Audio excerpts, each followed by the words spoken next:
Way Back to the Buddha's Place Volume 2. This book is respectfully for your free reading as a gift, it's not for sale. Hope you all live without creating sufferings to yourselves, to others and to all living beings. The translator is a student of Buddhism and has made her best to carry out this translation work to support those who wish to learn Buddhism but could not read the book in Vietnamese.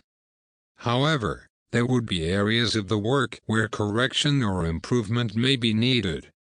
There have been helpful supports from many enthusiastic and kind-hearted friends in this regards. Further constructive comments and recommendations are most welcome to make the work better. Forward. Dear the Honorables, Most Venerables, Bhadantas, Bhikkhus, Bhikkhunis, all the male and female lay followers of Buddhism all over the world. Dear all. The Buddhist Culture Book of Way Back to the Buddha's Place, Volume 1 was approved by the government for printing and publishing. When it reached your hands, certainly there would be some dissatisfactions. I hope you would kindly forgive us. The Volume 2 is going to be introduced. With this book, we sincerely and ardently appeal to your sincerity. Please turn to the right method of the Buddha. Dear all. From the past to present, our teachers have mistakenly practiced a method which is not of Buddhism, but they thought that they practiced the genuine method of the Buddha. Why were they mistaken like that? Because there was no fully enlightened one to instruct them. They relied on the expanded canons of some sects which were compiled by the patriarchs in the past based on their own opinions and explanation out of imagination, to practice, or followed the instructions of the teachers who had not accomplished their practice. The true method of Buddhism never uses abstract and sonorous words such as true emptiness, Buddha nature, original face, ultimate bliss, heaven, etc. These are the abstract words to deceive devotees. The true method of Buddhism always gets straight to the points, tells the truth, teaches the specific, practical and clear practicing methods such as prevent the of illness, eliminate the of illness, give rise to the goodness, develop the goodness, or not to perform evil deeds. Instead perform good deeds. Therefore, the method of the Buddha never tells untrue things, it always teaches things in accordance with the morality of humanity which is based on the law of cause and effect and considers humans as its center for development. So that people have clear understanding and they themselves correct the mistakes and the deeds which are not in compliance with the morality to be true humans, to be holy ones.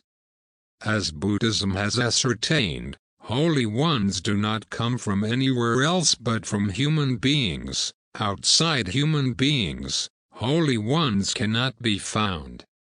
As such, the method of the Buddha is a method which is not abstract and elusive, not superstitious and immoral, etc. By contrast, the methods that our teachers have been following give us innumerable canons teaching the methods which are all abstract, elusive, superstitious, immoral, etc. to deceive devotees.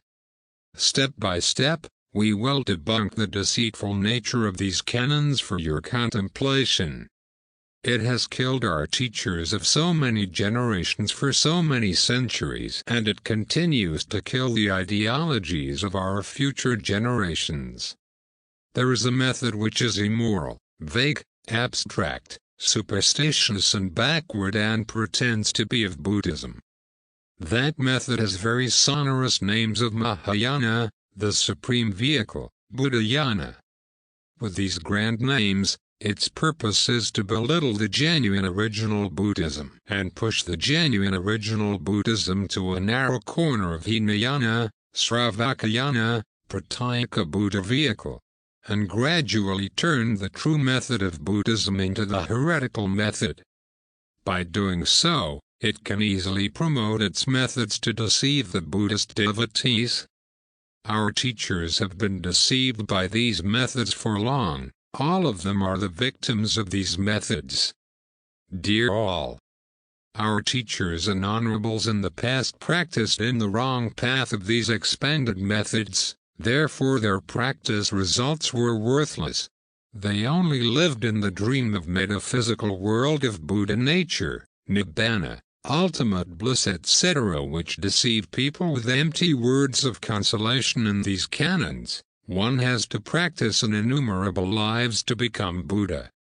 Due to being deceived by two super sentences, they inadvertently wrote the Sutta commentaries to extol and greatly develop the methods which are not of Buddhism so much that they made people of following generations lose their way. From generation to generation, people repeated their old books, but no one had any good result in their practice. And so, the expanded canons bequeathed to us are as many as leaves in the forest and water in the ocean. However, these canons are all abstract, elusive, superstitious, immoral, not practical and not specific. As above mentioned, the majority of their theories are empty words and could not present the morality to be humans, to be holy ones, and could not mention how beneficial a specific practice method can be for people's practice. Instead, they all guide people how to chant suttas, recite mantras, recite Buddha's name, perform requiem, wish for peace, worship stars to relieve their run of bad lucks, exorcise evil spirits, cast out demon, sit in meditation of imagination etc. All of these practice methods are superstitious, deceitful and immoral. The expanded canons, history and books are a type of great lie. When they mention the history of the Buddha, they deified the Buddha as a deity. When the Buddha was born, he immediately walked 7 steps. There were 7 lotuses to support his feet. And with one arm pointed up and the other arm pointed down he said, "In the whole sky and land, I am the unique." How could a newborn baby walk and talk? There could never be such thing. Do the honorables think so? Moreover, if a newborn baby had been able to say this verse, he would not have had to spend 6 years of austerity in the jungle and live like a dead one, with utmost austerity yearning for liberation. And how did the patriarchs practice? When the 6th patriarch was born, the sky was full of light. He threw the alms bowl to catch the dragon. He met rays of light, performed transfiguration, vanish, know things of the past and of the future, gather the power and enter the Nibbana, live and die at ease etc. These are the magical tricks of the power of imagination for people who have not accomplished their practice or have not understood the original Buddhism to believe. But for people who clearly understand Buddhism, they consider such things as the deceitful tricks of those earning a living from religion, using religion to seek fame, wealth and worldly pleasures.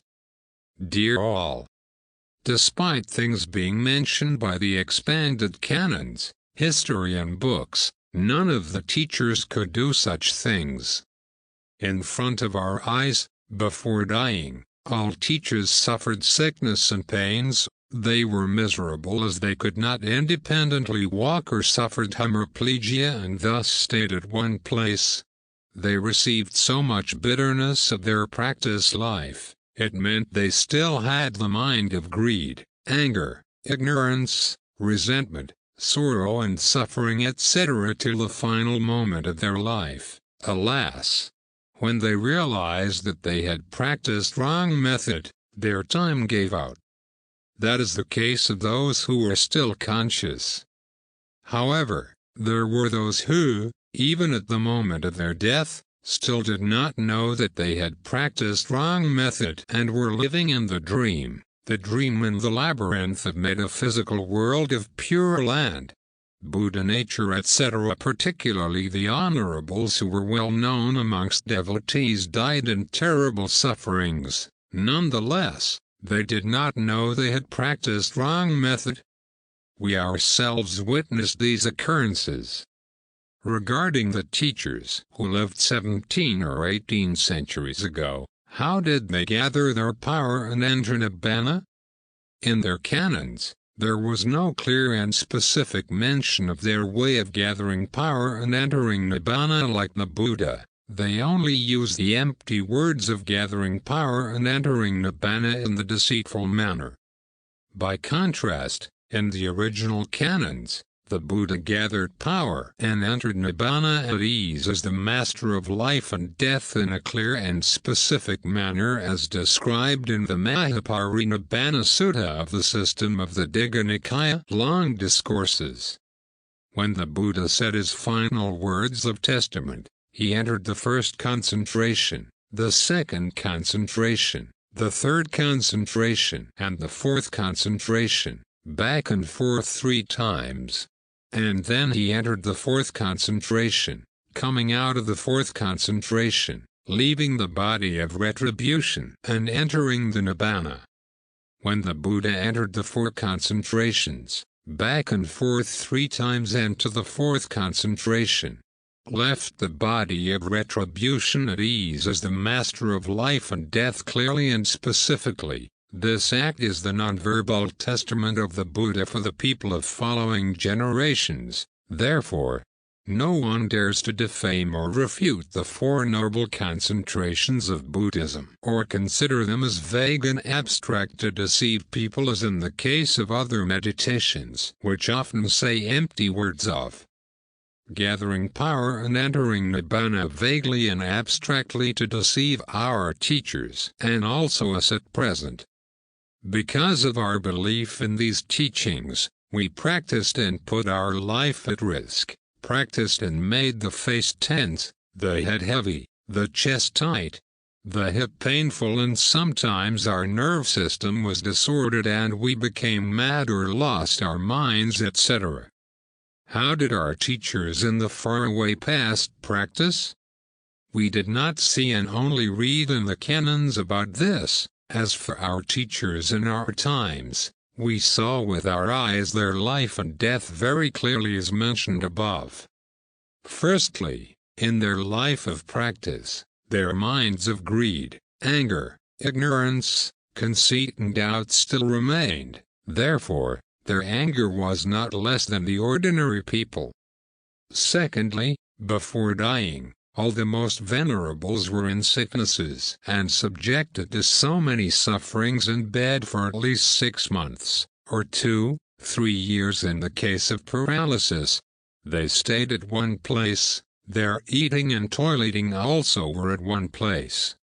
The life of practice of our teachers was too miserable. Dear the honorables, most venerables, Bhadantas, bhikkhus, bhikkhunis, all the male and female lay followers of Buddhism all over the world. Dear all, this is obvious evidence. You should check to see whether it is true that the expanded teachings and methods have deceived and killed our teachers. They died in the manner of unlimited sufferings, while our teachers did all their best to practice these methods without any laziness. With their examples of enthusiastic practice and performance of Buddha work, their life and death finally were like that. We should not conceal this. Instead, we should be honest to tell the truth so that the people of following generations are well aware that expanded teachings and methods are really deceitful. People get to nowhere when practicing them.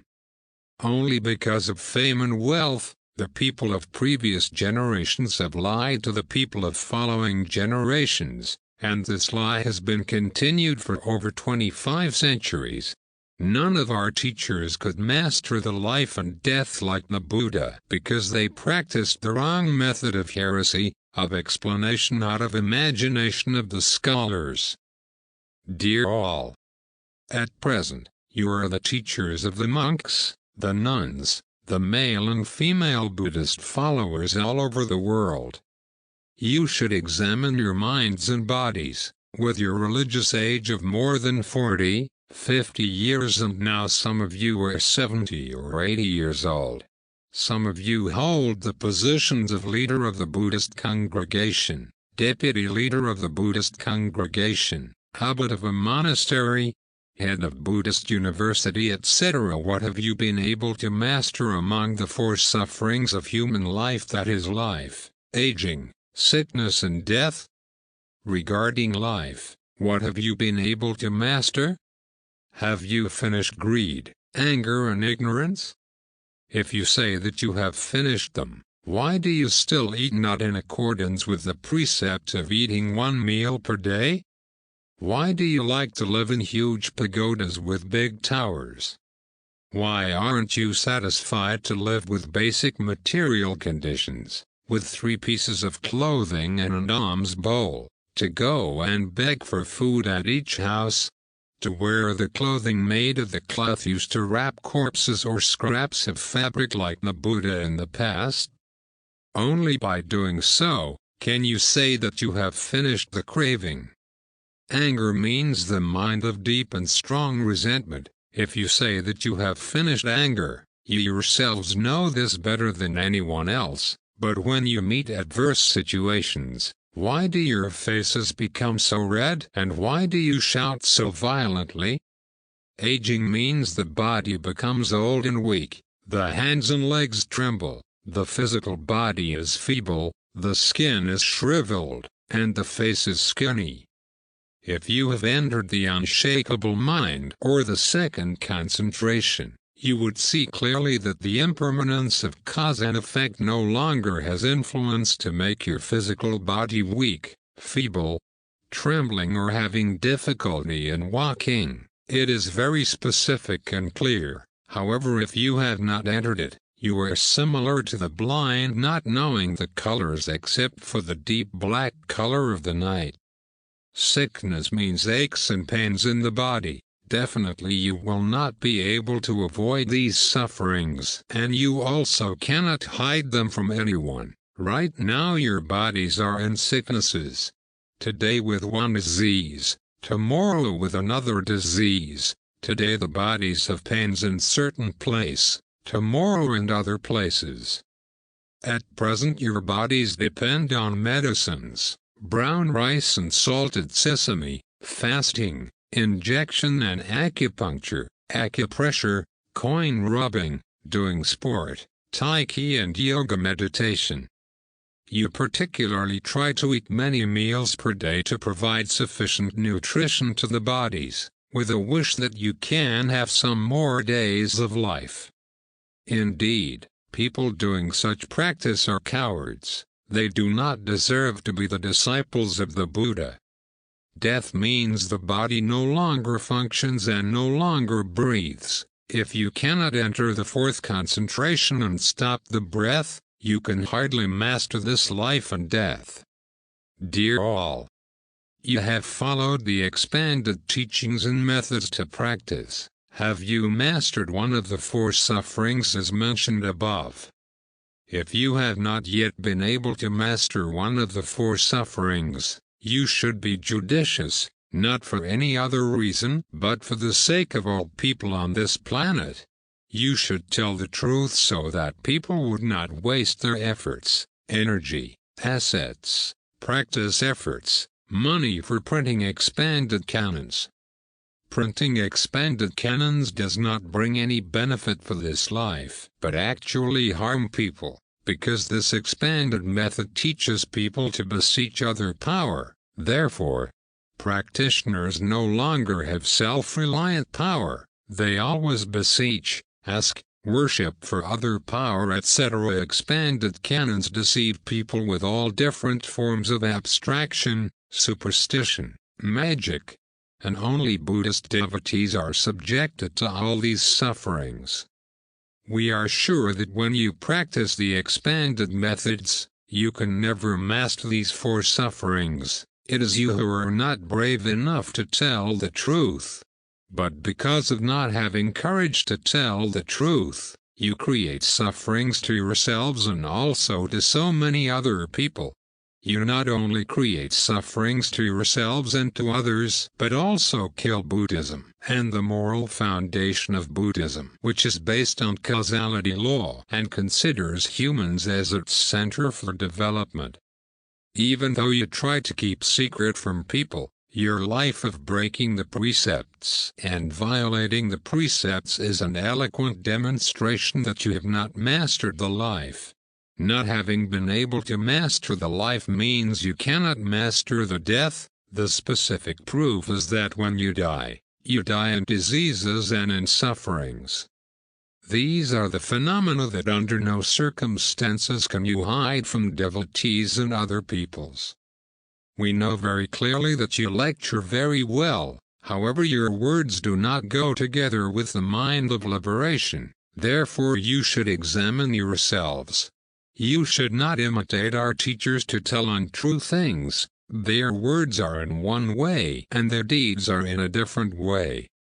With the expanded methods, even if you practice them for thousands of lives, you can never master these four sufferings. It is simply a waste of efforts, because they are the methods of sophistry instead of the methods of practice for liberation. Form is emptiness. Emptiness is form. This is a sentence of abstraction, without certainty. Existence means existence. Non-existence means non-existence. At this moment, if something exists, we say that it exists. If a moment later, it no longer exists, we say it does not exist. Time clearly has the present, the past and the future. According to the time, we tell the fact, exactly with each moment. One cannot say that existence means non-existence, non-existence means existence, such as to deceive people. It follows the sophistry of the patriarch Nagarjuna, which wriggles like an eel. Dear all, today Volume 2 of the Buddhist Culture Book of Way Back to the Buddha's Place has been introduced. We sincerely appeal to the Honorables, Most Venerables, Bhadantas, Bhikkhus, Bhikkhunis, all the male and female lay followers of Buddhism all over the world to bravely stand up, to tell the truth about these canons like the Zen Master Thuong Kyu, the Most Venerable Min Chao, the lay follower Trung Quang, and the Buddhist historian Thitinan Thuro from Thailand, who compiled and wrote the Book of Buddhist History translated by the monk Jayat Nguyen to Vietnamese etc. Their words have debunked the sins of the expanded canons, and the history has recorded many dishonest and cruel ploys of Brahmanism and of those who, due to fame and wealth, had the heart to destroy Buddhism, to destroy the moral foundation which is based on the causality law and considers humans as its center for development of mankind that only Buddhism has. This moral foundation teaches people not to create sufferings to oneself and others. It brings immense benefits to human beings on this planet. Therefore, we would like to appeal to the Honorables, Most Venerables, Bhadantas, Bhikkhus, Bhikkhunis, all the male and female lay followers of Buddhism all over the world. For the sake of the eternal existence of Buddhism and the moral foundation which is based on the causality law and considers humans as its center for development of mankind on this planet, to tell the truth and together with us to re-establish the things of Buddhism which were thrown away by the expanded canons long ago. For the sake of Buddhism, in the interest of humanity, let us stand up, unite efforts and be determined to completely sweep away the heretical teachings which are now borrowing the name of Buddhism and performing the superstitious deeds to deceive people. People waste their money, receive no benefit but sufferings in return. They only make the fake monks who borrow Buddhist name become rich. Dear the Honorables, Most Venerables, Bhadantas, Bhikkhus, bhikkhunis, all the male and female lay followers of Buddhism all over the world.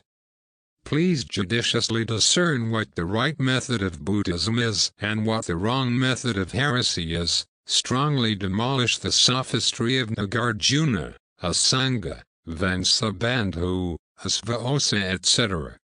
Such sophistry does not bring any benefit for practitioners and is only for the haughty and conceited people to misuse to make meaningless arguments for competition with those who are still indulged in worldly fame and wealth. The arguments are abstract but cannot be used for practice. They are the great lie of deception of these patriarchs. The patriarch Aryasimha was unjustly killed because of these theories of all of the 5 khandhas are equally empty. Dear the Honorables, most venerables, Bhadantas, bhikkhus, bhikkhunis, all the male and female lay followers of Buddhism all over the world.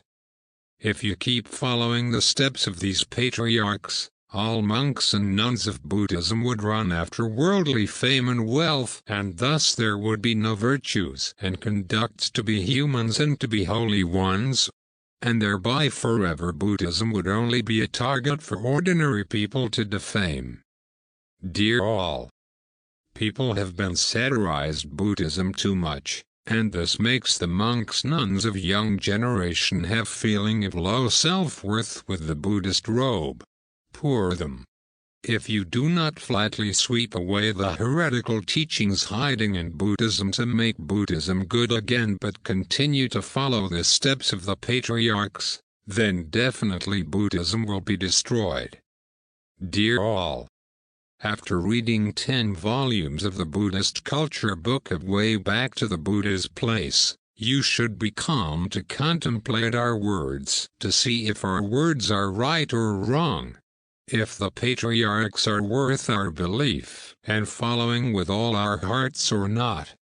From our view, the Buddha was a perfect person. He knew to what extent the teachings are enough, so that people would not create sufferings to themselves and to others. His sayings are neither superfluous nor lacking. One day, he held in his hand a handful of leaves and asked the bhikkhus, "Is the handful of leaves in my hand as many as the leaves in the forest?" The bhikkhus replied, "Venerable sir, the handful of leaves in your hand is too few compared to too many forest leaves." The Buddha continued, "The method that I've accomplished is similar to the forest leaves, but what I teach you is similar to the handful of leaves." Why so? Because your understanding has limitation. Therefore I teach the things which are necessary and enough for you to attain the purpose of liberation from life, aging, sickness and death and put an end to rebirth. With 35 years of teaching to save the living beings, the Buddha provided us enough practicing methods for attaining liberation. Therefore, the Buddha considered sublime arguments as knowledge of imagination and sophistry enriching the argument competition which does not serve the purpose of liberation. Such things not only bring no benefit to oneself and to others but also trigger hatred and waste the time. Nevertheless, people of following generations such as the patriarchs Nagarjuna, Vansabandhu, Asanga, Asvaosa etc. wanted to develop the forest of leaves that the Buddha had accomplished. Therefore, the theory of true emptiness was created. The purpose of Nagarjuna was to destroy the truth of suffering, the origin of suffering, the cessation of suffering, the way leading to the cessation of suffering of the Buddha, so that his teaching method of Prajnaparamita, which was an illusory theory, could become the only truth, and no other truth could prevail over it. Thereby, our teachers greatly admired this theory, and together they developed the prajna wisdom of true emptiness. From the theory of true emptiness, Zennism was created. This made the first Chinese disciple of this sect lose one arm due to beseeching the method, and then he died unjustly. It was the vision of knowledge of imagination of the patriarchs that killed people, instead of the thorough knowledge to save people.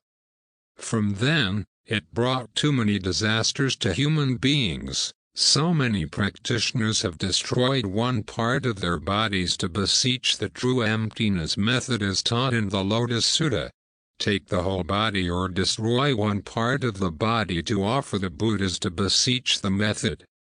But the vision of the Buddha is not similar to the vision of the patriarchs. It is the vision without the knowledge of imagination, without telling lies, without turning non-existence into existence like the patriarchs. Bhikkhus, whatever in this whole world can be seen cognized, examined by the mind, all that I know as, all is known by Tathagata. Tathagata does not create anything new. This confirmation of the Buddha was very clear. The Buddha did not create anything new or special. Reading the expanded canons, we see that the patriarchs often created new and special methods which were beyond the understanding of limited mind of human beings, and thus they are the methods of imagination. The methods of imagination are unreal methods. Let us continue to listen to the Buddha. Bhikkhus, if I were to say, in this world whatever is seen cognized, examined by the mind, that I do not know, that would be a falsehood on my part. If I were to say, thoughty both know and do not know, that too would be just the same. If I were to say, thoughty neither know nor do not know, that would be a fault on my part. The above teachings of the Buddha have confirmed that the commentary canons of the patriarchs' form is emptiness. Emptiness is form are the lies to deceive the devotees. As such, the suttas of the Buddha do not have sublime theory which is beyond the ability to understand of human beings. In the canons of the Buddha, there is no sutta which has abstract and vague teachings like the arguments of the patriarchs. We continue to read the Kalaka Sutta. So, having seen what can be seen, the Tathagata does not misconceive the seen, does not misconceive the unseen, does not misconceive what can be seen, does not misconceive one who sees. Having heard what can be heard, he does not misconceive the heard, does not misconceive the unheard, does not misconceive what can be heard, does not misconceive one who hears. Having sensed what can be sensed, he does not misconceive the sensed, does not misconceive the unsensed, does not misconceive what can be sensed, does not misconceive one who senses. Having cognized what can be cognized, he does not misconceive the cognized, does not misconceive the uncognized, does not misconceive what can be cognized, does not misconceive one who cognizes. Thus, Bhikkhus, being ever stable among things seen, heard, sensed, and cognized, the Tathagata is a stable one. And, I say, there is no stable one more excellent or sublime than that stable one. In this sutta, the Buddha clearly confirmed that the things that the Buddha taught were practical, specific without imagination. Meanwhile, in the expanded canons, there are too many teachings of imagination. Therefore the expanded canons are called the canons of imagination. All the arguments of the patriarchs came from imagination.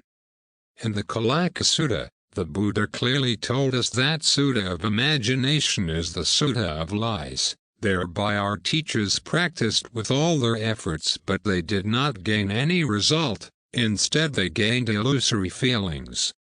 The patriarchs Nagarjuna, Vansabandhu, Asanga, Asvaosa etc. are the fathers of the truths of imagination. Therefore their truths are super-imaginary, and if they apply such truths in the world of imagination, it would be very suitable. However, in the worldly world of human beings, They are the fake and deceitful truths that the Buddha regarded as falsehood. We think that human beings on this planet only have one truth. It's impossible to have two or three truths. Therefore, as the truth that Buddhism introduced, that is suffering, the origin of suffering, the cessation of suffering, the way leading to the cessation of suffering is acknowledged by people on this planet. It is the truth. As such, there is no other truth for this world of human beings. Because the sophistry of Nagarjuna deceived people, the Buddhist devotees have forgotten the origin of Buddhism, and thus have lost the moral foundation which is based on the causality law and considers humans as its center for development. It is such a waste. After all, for the Buddhist practitioners following the words of Nagarjuna, none of them could master life, aging, sickness and death. They often died in sicknesses and sufferings and let the devotees see with their own eyes the true emptiness of Nagarjuna. It isn't empty, is it? Moreover, they would have to live many lives of punishment for the sin of telling lies regarding the true emptiness of knowledge of imagination. For the sin of having deceived and killed so many Buddhist devotees since the introduction of the true emptiness of Nagarjuna. As such, our teachers lived and followed fame and wealth. They often violated the precepts, broke the precepts and crumbled the precepts. If anyone criticized them, they would use the words of Nagarjuna for cover-up so that they could comfortably live in worldly sensual pleasure and no one could condemn them. Nagarjuna is the first person to destroy Buddhism. He did it more than any other patriarchs, and our teachers only imitated them, unintentionally lent their hands to Nagarjuna to kill Buddhism. Our teachers only repeated what people in the past had taught, even did not dare to say something different from their teachings, and also never dared to offend these cruel people. Our teachers regarded these patriarchs even more highly than the Sakyamuni Buddha. Someone says that a religion becomes complete thanks to the disciples. This is right, but it is right for other religions such as Catholicism, Islam, Confucianism, Taoism etc. However, it is not right for Buddhism. Why? Because in other religions, their founders were not complete individuals and therefore they relied on their excellent disciples to make their teachings complete, as in the case of Confucianism, Taoism, Catholicism etc. As mentioned above. They all had to rely on the disciples to complete the holy texts. In contrast, in Buddhism, if any patriarch dared to revamp the teachings of the Buddha, such act would create a new religion which was an alien religion with the nature of heresy. We have evidently seen the Patriarch Nagarjuna, Patriarch Bodhidharma, and many other patriarchs who have turned Buddhism into a type of heresy which is totally different from the original Buddhism. As such, the teachings of the patriarchs were borrowed from the days of Brahmanism. As such, the patriarchs were not those who completed Buddhism, but instead they destroyed Buddhism. They led Buddhism to degradation and turned Buddhist monks' nuns into parasites in the fur of the lion. Such poisonous parasites killed Buddhism. Right now, the Buddhist monks' nuns who violate the precepts and break the precepts are the poisonous parasites in Buddhism. So now Buddhism has indeed died of these poisonous parasites. Dear all, we hope that you are those who give your heart and enthusiasm to Buddhism, have insightful discernment and know what the right method of Buddhism is and what the wrong method of heresy is. As we have mentioned above, the Buddha was a complete individual. Thanks to the practice of the morality which is based on causality law and considers humans as its center for development, the mind was not in the state of being unrestrained and wandering. he attained the transcendent wisdom. He used this wisdom to teach human beings on this planet with a method which is enough, not lacking and not superfluous, so that human beings consider it as the teacher, the support for their steady practice in the future. If his teachings had been lacking and needed the patriarch's supplement, he would not have said the words of testament, "Bhikkhus, when I entered Nibbana, you should consider my precepts and teachings as your teacher and support for practice." However, people of following generations did not understand and regarded the patriarchs as teachers. 33 Indian and Chinese patriarchs of Zennism. This is not in accordance with the will of the Buddha.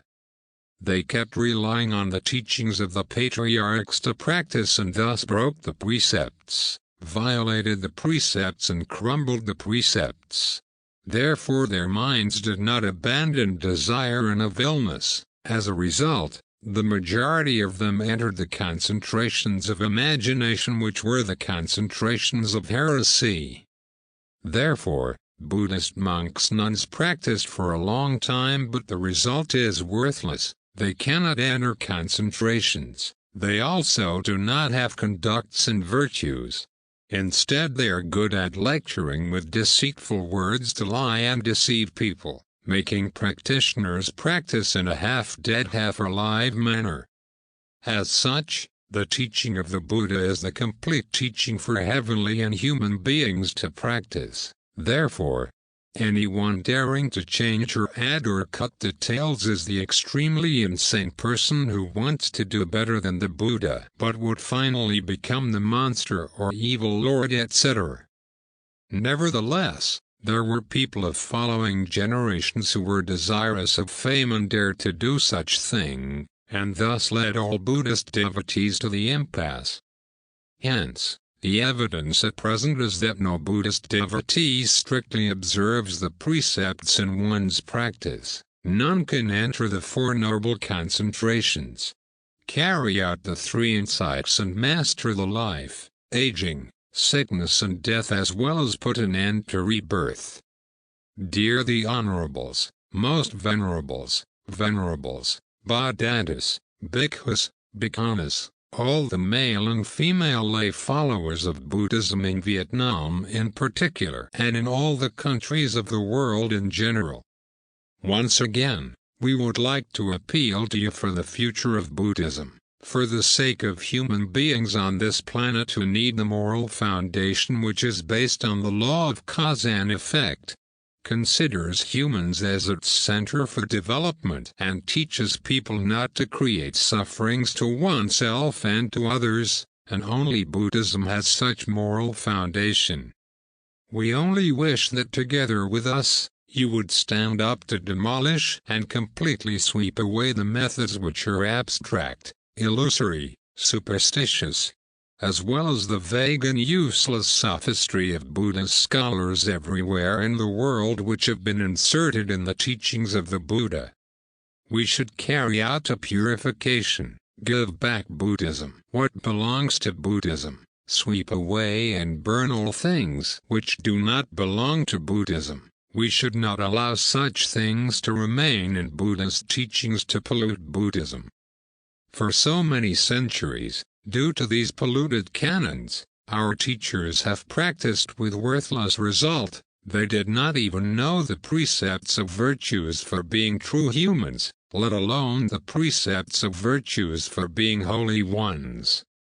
Buddhist practitioners lived and taught in accordance with the morality of Confucianism, like the Vietnamese Zen monk Van Han and the Chinese Zen monks in the Book of Chan Lin Bao Xun, who often regard Confucianism as the Buddhist morality. Do we feel shameful? Nonetheless, there were people who were proud of Van Han combined the three ideologies.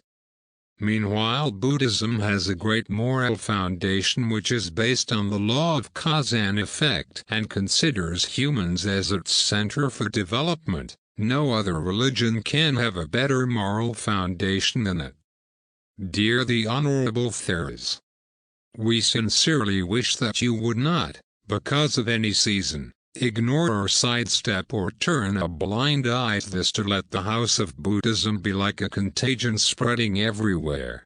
While you have sufficient ability and power to completely sweep away these heretical teachings and resurrect Buddhism to make it as good as in the time of the Buddha.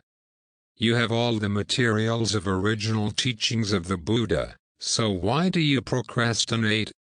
In the end, we would like to sincerely wish the Honorables, Most Venerables, Bhadantas, Bhikkhus, Bhikkhanas, all the male and female lay followers of Buddhism all over the world good health. We bid you farewell. With all respects, the Venerable Elder Thich Thong Lak. The 1st of June 2000.